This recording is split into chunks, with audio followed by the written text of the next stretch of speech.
Shalom, meus irmãos. Boker Tov, Erev Tov ou Laila Tov. Não sei se encontra pela manhã ou pela tarde para você ou à noite. Eu fico muito feliz de mais uma vez estar anunciando a palavra do Senhor. Peço que você deixe aí o seu like, peço que você compartilhe esse vídeo, peço que você se inscreva no canal. Todos os dias quero convidar sim o Espírito Santo de Deus para que venha estar aqui nesse canal, para que venha estar me abençoando a sua vida também. O nosso objetivo aqui não é se promover, é que o nome do Senhor seja glorificado, é que tenha uma palavra de edificação para a sua vida, que possa estar te ajudando, possa estar aconselhando a sua vida.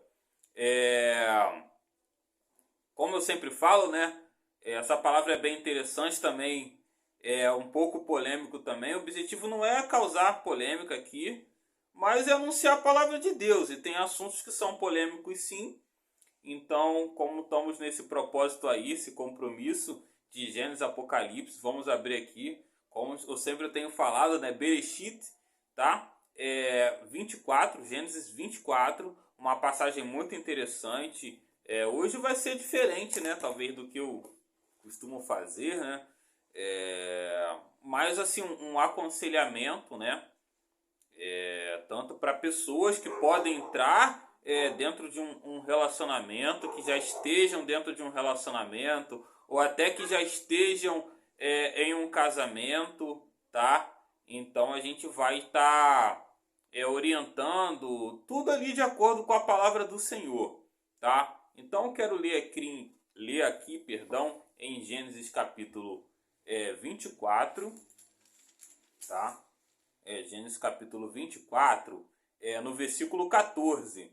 Seja, pois, que a donzela a quem eu disser, abaixa agora o teu cântaro, para que eu beba, e ela disser, bebe, eu também darei de beber a teus camelos, esta seja quem designaste ao teu servo Isaque, a quem eu conheço nisso, e que eu conheça nisso que fizeste beneficência ao meu senhor. O que estava acontecendo aqui, né? Isaque já estava com 40 anos, tá? Então tem muitas pessoas aí que tem pressa, né? Ou já tá tarde para mim, tô com 40 anos, você vê. Isaac estava com 40 anos, estava buscando, né? Um relacionamento para ele, né? E a Bíblia fala, né, que Abraão ele tinha um servo que se chamava Eliezer, e ele pediu para que o servo fosse na parentela dele, né? Ou seja, não buscasse uma mulher de Canaã. Talvez qual seja uma lição importante aqui? Se você serve ao Senhor, né? Nós temos que procurar pessoas também que servem ao Senhor, que tenham um compromisso com o Senhor, né? Porque senão você vai estar entrando em um jugo desigual. Então Abraão não queria isso para o seu filho. Então enviou Eliezer, né? Ele foi para a Mesopotâmia, um lugar bem distante, para procurar uma esposa para Isaque. Amém? Então aqui, nesse versículo 14, Eliezer, ele faz uma oração ao Senhor, ao Eterno, pedindo para que o Senhor desse uma confirmação para ele. E para quem vai entrar também em um relacionamento também, tem que pedir confirmação ao Senhor. O Senhor pode confirmar? Pode sim. O Senhor pode trabalhar de infinitas maneiras, né? Até mais para frente eu vou estar falando sobre isso.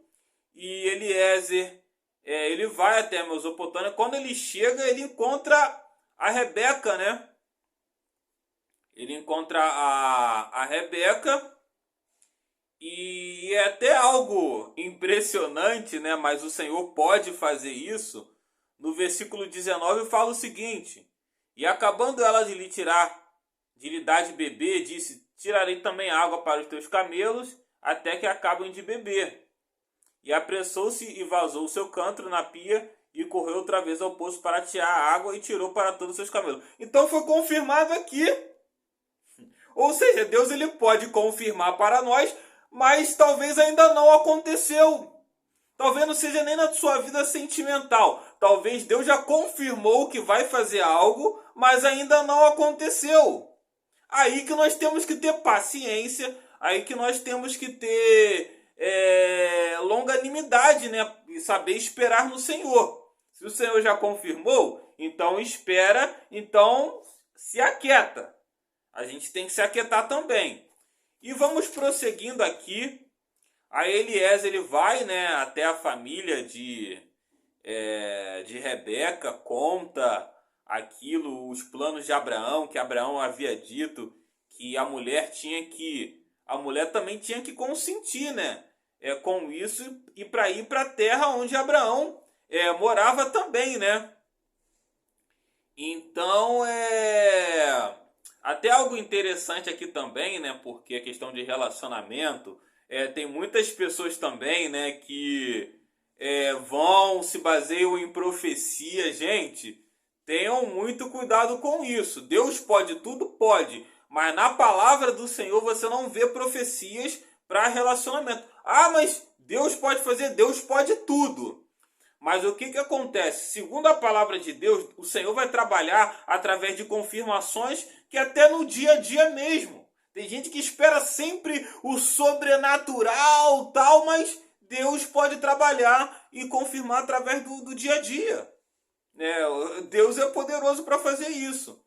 E também Deus respeita o livre-arbítrio. Tanto que Rebeca, né, a família dela fala com ela, você consiste, você aceita ir, e ela aceitou em ir. Entendeu? Então depende do livre-arbítrio da pessoa também. Então, gente, até para entrar dentro de um relacionamento, qual o primeiro passo? É a oração. A palavra de Deus diz até aqui,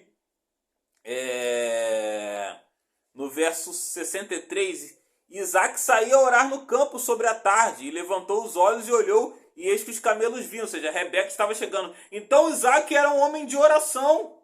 Infelizmente, muitos entram aí em relacionamentos, não oram. Não falam com Deus. Gente, é muito importante orar para que o Senhor possa confirmar. E não digo só em relacionamento, não. É para tudo. É trabalho, entendeu? Até mesmo amizades que entram. Temos que orar. Essa amizade é de Deus na minha vida.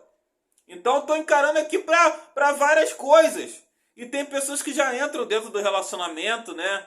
Tem pessoas que até me perguntam, tal, Caio, esse relacionamento é de Deus? A primeira pergunta que eu faço, como essa pessoa te trata? Como a pessoa trata você? Ah, a pessoa me bate, a pessoa me maltrata. Gente, como Deus vai estar numa coisa dessa? Se a pessoa bate, se a pessoa maltrata, ou até mesmo tem traição. Então já vai ter uma confirmação que Deus não está numa coisa dessa. O nosso Deus não é Deus de confusão, né? É um jugo desigual também. Ah, eu creio em Deus, ele não crê. Gente, futuramente isso daí pode dar um seríssimo problema. Então o Senhor vai confirmar se ele está naquele relacionamento, seja amizade, seja um namoro também, através do dia a dia, como a pessoa é. A pessoa é espiritual. Aí tem gente que é espiritual, quer se relacionar com gente que é carnal, gente que serve ao Senhor, quer se relacionar com pessoas que não servem ao Senhor. Gente, futuramente vai dar um problema. Homem de Deus tem que estar com mulher de Deus. Ah, não sou uma mulher de Deus. Procura ser uma mulher de Deus. Não sou um homem de Deus. Procura ser um homem de Deus. Ou pelo menos ser um servo de Deus, né? Uma pessoa espiritual, uma pessoa que procura servir ao Senhor, né? Entendeu? É um primeiro ponto assim que eu coloco aqui. Aí vamos até para uma questão mais polêmica. Casei errado. E agora? Entendeu? Casamento é para a vida toda? Independente do que aconteça, casamento é para a vida toda? Vou te dizer que não, nem sempre. Pode acontecer, Caio, o que é isso? Olha o que você está falando. Olha que heresia que você está falando. Gente, a gente vive em uma sociedade, né, infelizmente, até no meio religioso, que existem muitos dogmas. O que é isso? São certas determinações, entendeu? Que pessoas tiram que não está dentro da palavra e vira algo irrevogável, algo que não pode, entendeu? Tem que ser aquilo e pronto, e acabou. Vamos ver se na Bíblia é exatamente assim. Primeira coisa que eu quero ler para você, Deuteronômio 24. Eu acho até melhor no hebraico Devarim, né? Significa palavras, né? Então vamos aqui abrir Deuteronômio 24. Até mais pra frente, pessoal, depois eu vou até explicar com calma, só quero dar uma pincelada sobre isso, né? Eu sei que é um assunto que vai assustar, muita gente vive no meio religioso e por causa da religião, ou porque o pastor falou, então tem que ser aqui, e o que a Bíblia diz? Vamos no que a Bíblia diz. Deuteronômio 24, vamos ler aqui, a partir do verso 1. Quando um homem tomar uma mulher e se casar com ela, então será que, se não achar graça aos seus olhos, por nela achar coisa feia, e lhe fará escrito de repúdio, e lhe dará na sua mão e despedirá da sua casa.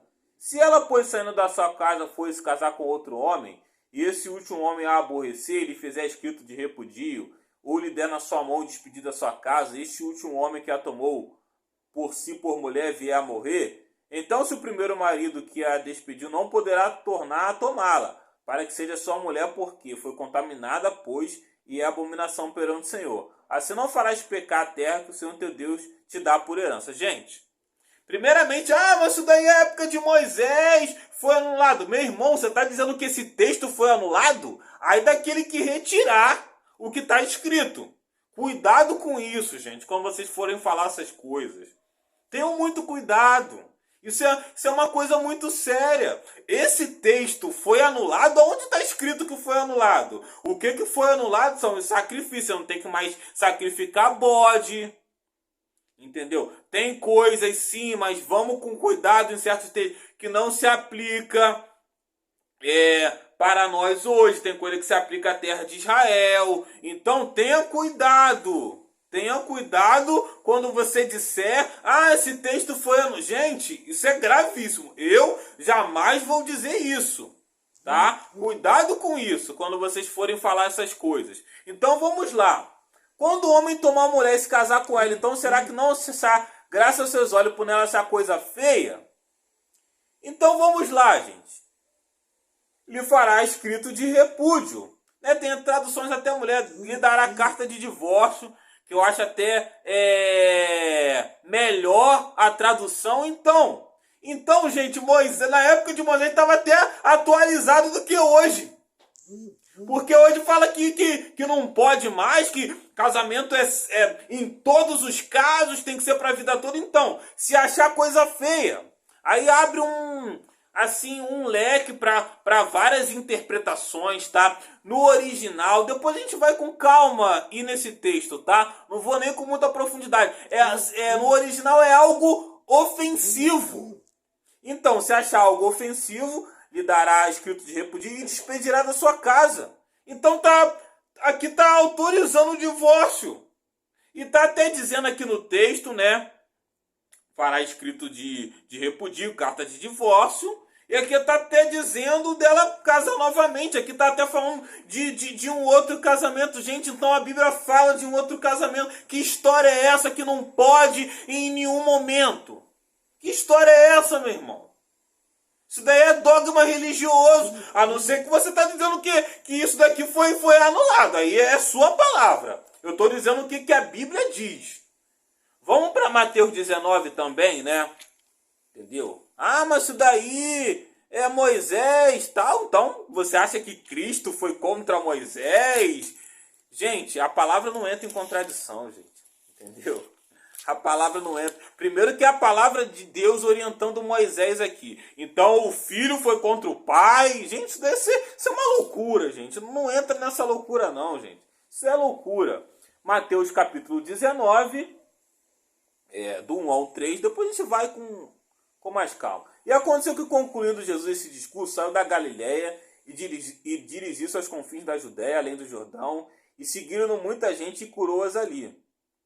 E chegaram ao pé dele os fariseus, tentando, dizendo-lhe: é lícito ao homem repudiar sua mulher por qualquer motivo? Ele, porém, respondendo, disse-lhes: não tendes lido que no princípio o Criador fez macho e fêmea, e disse: portanto deixará o homem pai e mãe e se unirá à sua mulher, e serão dois numa só carne. Assim não são mais dois, mas uma só carne. Portanto, o que Deus ajuntou, não separe o homem. Disseram-lhe eles: então por que mandou Moisés dar-lhe carta de divórcio e repudiá-la? Disse-lhes ele: Moisés, por causa da dureza do vosso coração, vos permitiu repudiar a vossa mulher. Mas ao princípio não foi assim. Eu vos digo, porém, qualquer que repudiar a mulher, não sendo por causa de prostituição, casar com outra, comete adultério. Que casar com a repudiada também comete adultério. O que Jesus está falando aqui? No princípio não foi assim. A intenção de Deus é que nunca existisse mesmo divórcio, mas existem pessoas... Mas por causa da dureza do vosso coração, tem pessoas que têm um coração muito duro, meu irmão. Então Deus permitiu. Não era para ser, mas existe uma brecha para que tenha sim. E vamos lá. Jesus aqui, existiam duas escolas, né? Shammai e Hillel. Uma escola era mais... que achava que poderia se divorciar por qualquer motivo. E tinha uma escola, né, judaica lá, que só em casos muito graves. Então o que Jesus está falando aqui é somente em casos muito graves. Entendeu? Então o casamento é para ser para a vida toda assim, mas existem situações muito graves que pode sim se divorciar, gente. Então a palavra de Deus fala, agora tem pastor aí, tem pregador falando aí, tem gente sofrendo, tem gente que é espancado dentro de casa, aí caso de polícia, traição, aí pode adulterar à vontade, né? Aí adultera, tal, assim. Casamento já até acabou, claro que Deus é assim, é a favor do perdão, mas tem casos que a pessoa não quer melhorar, a pessoa continua adulterando, continua se prostituindo. Gente, que isso, meu irmão? Gente... Deus não é a favor disso não, a pessoa se prostitui, a pessoa vive no adultério, está pecando contra Deus, que isso, e vai continuar numa coisa dessa, a pessoa não quer melhorar, vamos orar, se quiser continuar com você, mas você tem um respaldo ali dentro da palavra de Deus, meu irmão. Depois a gente vai com mais profundidade sobre isso, tá? Casamento é para a vida toda, é para ser para a vida toda sim, mas existem casos que não dá para ser para a vida toda. E tem gente sofrendo aí num casamento frustrado, tá infeliz por causa da religião. Né? Porque a palavra de Deus fala isso não. É por causa da religião. É claro que depois eu vou no estudo com mais calma, tá? Aí a gente vai explicar melhor sobre isso, tá bom? Mas Caio, casei errado, acabou? Não acabou não, meu irmão. Porque as pessoas pensam assim, a única coisa que Deus não perdoa, assim... é a questão do segundo casamento, porque Deus perdoa se uma pessoa adulterar, Deus perdoa se uma pessoa cometer um assassinato, mas segundo casamento é a única coisa para os pastores aí que Deus não perdoa. Deus não aceita segundo casamento, é a única coisa que ele não perdoa para as pessoas. Entendeu? Porque uma das bases para se salvar é o casamento, porque casou de novo, perdeu a salvação. As pessoas pensam isso. Isso daí não é bíblico, gente. Isso não é bíblico. Isso não está na palavra de Deus, tá? Isso não está na palavra de Deus. As pessoas criam certos dogmas porque a base para a salvação não é graça mais não. É segundo casou de novo, não pode. Gente, isso daí é uma rigorosidade que nem Yeshua, nem Cristo fez isso. Tá bom? Não sei se deu para eu explicar com calma. É até assim, assim, ficou até mais extenso também. Então, gente, não é o fim. Lutem pelo casamento sim, até o fim, mas tem casos que a pessoa não quer. Tem pessoas que têm uma dureza de coração, tem pessoas que, tipo assim, já até se divorciou, né, tal, e já tá em outro casamento, uma pessoa que cometeu um certo adultério, tá? E a pessoa, não, vou ficar sozinha, Gente, para com isso, gente. Para com isso, a pessoa adulterou, tá escrito, e Jesus vai com base ali em Moisés, é só você ler o texto. Ele está como base na carta de Moisés. A Bíblia não entra em contradição. Moisés falou uma coisa e Cristo. Tem gente que despreza Moisés. É um servo de Deus. Cristo não está indo contra não, gente. A Bíblia não é contraditória, entendeu? A Bíblia não entra em contradição. Então tenha cuidado, gente, com essas interpretações equivocadas. Eu não estou banalizando. Ah, pode casar 4, 5, 6. Mas tem situações graves que não tem como continuar. Entendeu? Não tem como continuar. Então tem base nas escrituras para ter um novo casamento. Mas eu sempre oriento, lutem sempre pelo casamento. Então, gente, para que eu possa finalizar aqui, saibam escolher, para que vocês não passem por essa situação que é muito delicada, infelizmente é muito triste, geram certos traumas sim, mas se acontecer, não é o fim, tá? Nós vivemos sobre a graça do Eterno, tá? Entendeu? Não é para banalizar, 5, 6, não, tá? Mas a palavra de Deus dá respaldo sim para isso, tá bom? Então deixa essa palavra aí, se não entendeu, se ficou alguma dúvida, coloca nos comentários. Mais pra frente eu vou dar um estudo falando sobre casamento, sobre divórcio, tá bom? Então que o Eterno continue abençoando a vida de cada um. Amém? Fiquem na paz do Eterno.